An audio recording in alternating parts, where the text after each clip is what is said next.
якому етапі робити проект Камін? Львів, Брюховичі. Сьогодні ми в нашого підписника встановлюємо проект Камін. Хочу відмітити, друзі, окрему підготовку, яку людина зробила по рекомендаціям, коли 2 роки були підписані і слідкувала за нашими рекомендаціями та порадами.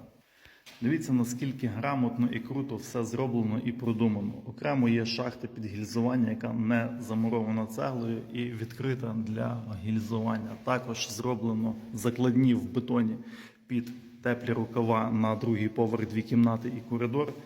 Виведений забір повітря по центру. Тобто приїжджали на консультацію, давали рекомендації, людина зробила максимально якісну підготовку. Залита стяжка, підігрів підлоги, поштукатурені стіни, зроблені мокрі роботи. І за основу ми взяли ось такий продукт від бренду Silent. Камінна топка кутова, яка стане ось в цьому